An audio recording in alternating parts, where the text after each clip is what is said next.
Hello young guys, good evening. आपको नववर्ष मंगलमय हो। आज हम लोग इलेक्ट्रॉन ट्रांसपोर्ट सिस्टम के बारे में बात करेंगे। Episode number 137, date 3/1/2021। इनफैक्ट जब भी सेलुलर रेस्पिरेशन की बात होती है, ग्लाइकोलिसिस क्रेब्स साइकिल की बात होती है, तो अधिकांश किताबें उसमें ग्लाइकोलिसिस और क्रेब्स साइकिल के रिएक्शंस के बारे में तो बात करती हैं, उसके एंजाइम्स के बारे में बात करती हैं, लेकिन इलेक्ट्रॉन ट्रांसपोर्ट सिस्टम पे कम एम्फेसिस रहता है, जबकि इलेक्ट्रॉन ट्रांसपोर्ट सिस्टम पूरे सेलुलर रेस्पिरेशन का सबसे इंपॉर्टेंट कंपोनेंट है। आइए देखें कैसे।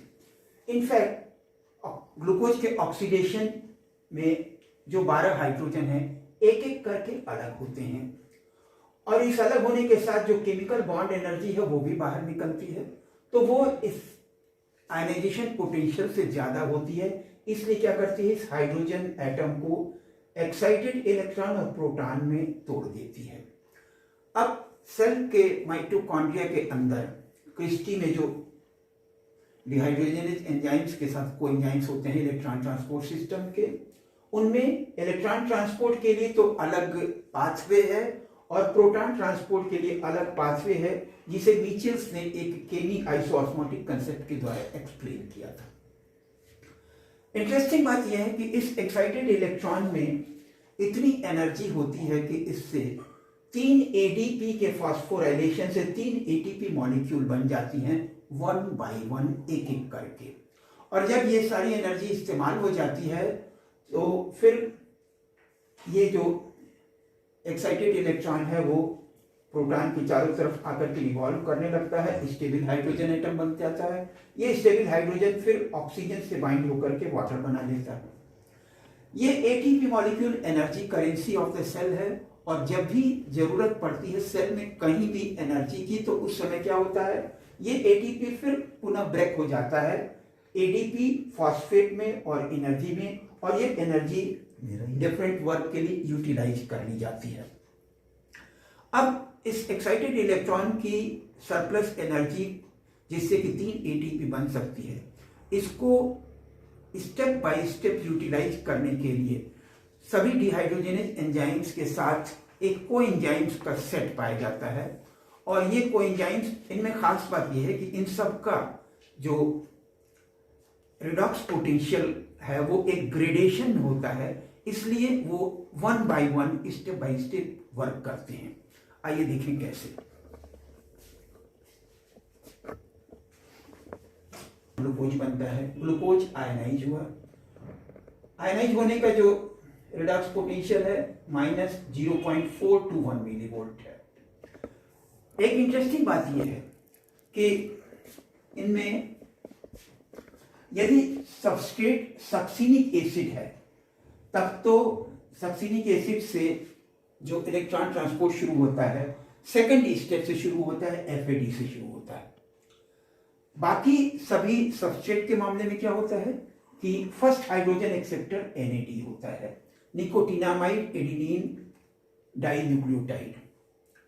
और जैसा कि आप जानते हैं, ऑक्सीडेशन, जब भी कोई एटम, रेडिकल या कंपाउंड हाइड्रोजन ऑक्सीजन से बाइंड होता है या उसमें से हाइड्रोजन निकलता है या लॉस ऑफ इलेक्ट्रॉन होता है, तो उसे ऑक्सीडेशन कहते हैं।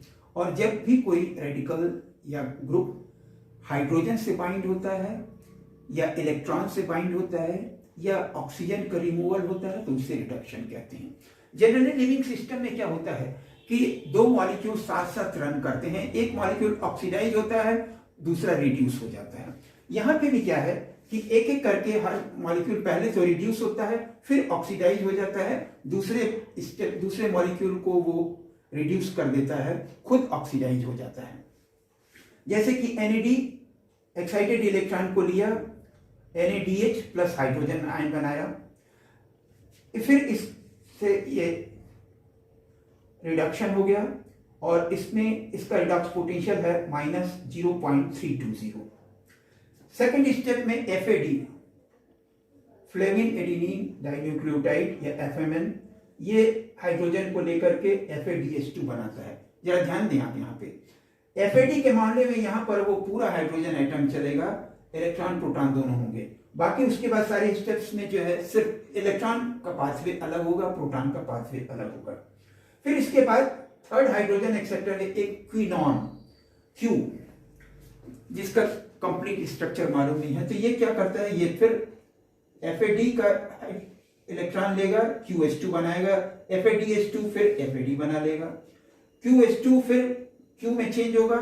इसके बाद साइटोक्रोम सिस्टम, साइटोक्रोम सिस्टम में 5 मॉलिक्यूल्स 1 बाय 1 एक्ट करते हैं, cytochrome B, cytochrome C, cytochrome A और साइटोक्रोम A3 और साइटोक्रोम ऑक्सीडेज।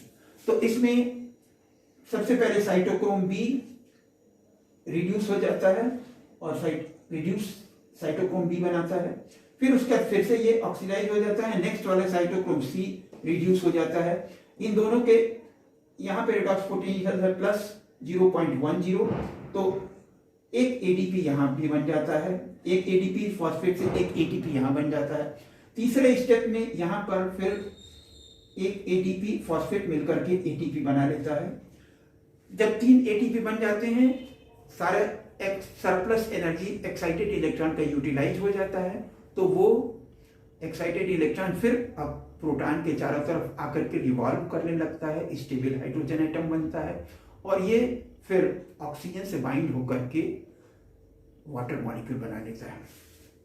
आइए इस पूरे सर्किल को फिर से एक बार रिवाइज करते हैं।